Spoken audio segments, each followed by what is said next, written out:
Hello मेरे dear साथियों, आप सबका बहुत बहुत स्वागत है। तो साथियों, सोमवार को पेपर है और सोमवार के पेपर के लिए आज मैं आपको 3 अंतर ये बता रहा हूँ। ये तीनों के तीनों अंतर जो है ना बहुत ज़्यादा इम्पोर्टेंट हैं, पेपर में आ सकते हैं, तो इनको बहुत अच्छे से तैयार कर लीजिएगा। ठीक है, तो सबसे पहला अंतर है मेरे डियर साथियों, प्रेरणिक प्रभाव और इलेक्ट्रोमैग्नेटिक प्रभाव में अंतर। तो मेरा पहला अंतर है कि जो प्रेरणिक प्रभाव होता है इसमें बाह्य आक्रमण की आवश्यकता नहीं होती, मतलब बाहर से इसमें कोई भी क्रिया नहीं करता, मतलब अलग से कोई क्रिया इसमें नहीं करता। लेकिन इलेक्ट्रोमैग्नेटिक प्रभाव में बेटा बाह्य आक्रमण की आवश्यकता होती है। दूसरा अंतर है कि बेटा जो प्रेरणिक प्रभाव है इसमें सिग्मा बंध होता, मतलब जितने भी यौगिक होते हैं उनमें सिग्मा बंध बनता है। ठीक है, लेकिन इलेक्ट्रोमैग्नेटिक प्रभाव में पाई बंध बनता है। बहुत ईजी अंतर है। यह प्रभाव स्थायी होता है और यह प्रभाव अस्थायी होता है। कितना सिंपल सा है। ठीक है, यह प्रभाव दुर्बल है, मतलब जो प्रेरणिक प्रभाव है दुर्बल है, लेकिन इलेक्ट्रोमैग्नेटिक प्रभाव मेरे डियर साथियों प्रबल होता है।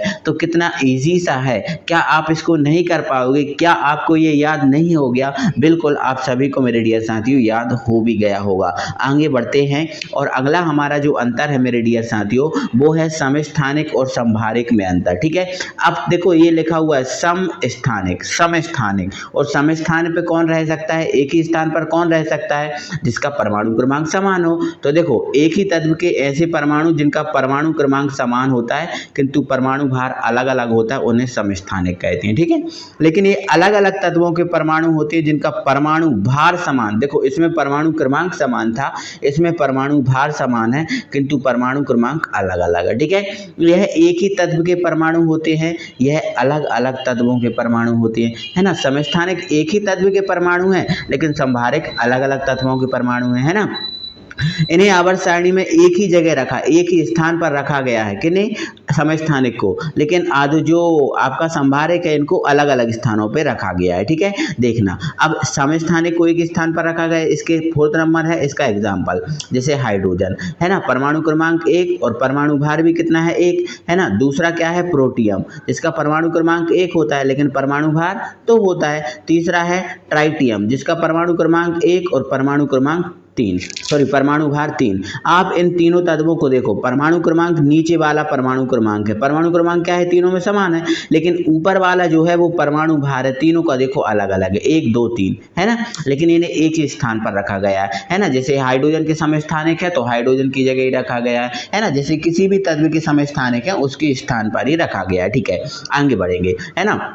अब संभारक की बात करें तो बेटा जैसे एक कैल्शियम है, क्या है? कैल्शियम है। ठीक है, या फिर इसको फिर से बताता हूँ, जैसे बेटा ये आर्गन है, ठीक है, और ये रहा पोटेशियम और ये रहा कैल्शियम, ये जो है संभारक है। क्यों? क्योंकि इनका देखो परमाणु क्रमांक इसका कितना है बेटा? 18 है, इसका परमाणु क्रमांक 19 है और इसका परमाणु क्रमांक 20 है ना। परमाणु क्रमांक देखो अलग अलग है लेकिन भार तीनों के क्या है? बराबर। जैसे इसका भी 40 है, इसका भी 40 है, इसका भी 40 है। ठीक है, तो ये संभारक हो जाएंगे। क्लियर है बेटा? ये अंतर भी आपको याद हो गया होगा। आगे बढ़ते हैं, अगला अंतर है बेटा हमारा कक्षा और कक्षक में अंतर। ठीक है, देखो कक्षा क्या होती है? नाभिक के चारों ओर का वृत्ताकार क्षेत्र जिसमें इलेक्ट्रॉन चक्कर लगाते हैं उसे कक्षा कहते हैं। लेकिन कक्षक क्या है? नाभिक के चारों ओर का वह क्षेत्र जहां इलेक्ट्रॉन पाए जाने की संभावना अधिकतम होती है।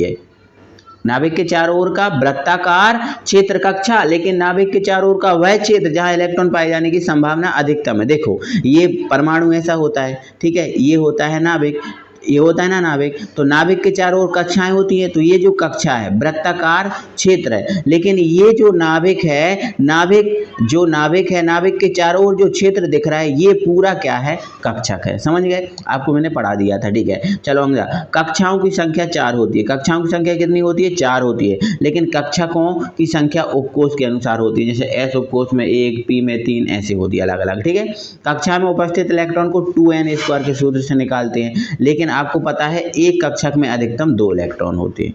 ठीक है, कक्षा द्विविमीय है और कक्षक त्रिविमीय है ना। तो ये 3 अंतर यार मेरे डियर साथियों बहुत अच्छे से कंप्लीट कर लेना, पेपर के लिए बहुत ज़्यादा इंपॉर्टेंट है। ठीक है ना भाई, तो जल्दी से वीडियो को लाइक करो, शेयर करो, मिलते हैं अगली वीडियो में, तब तक के लिए थैंक यू।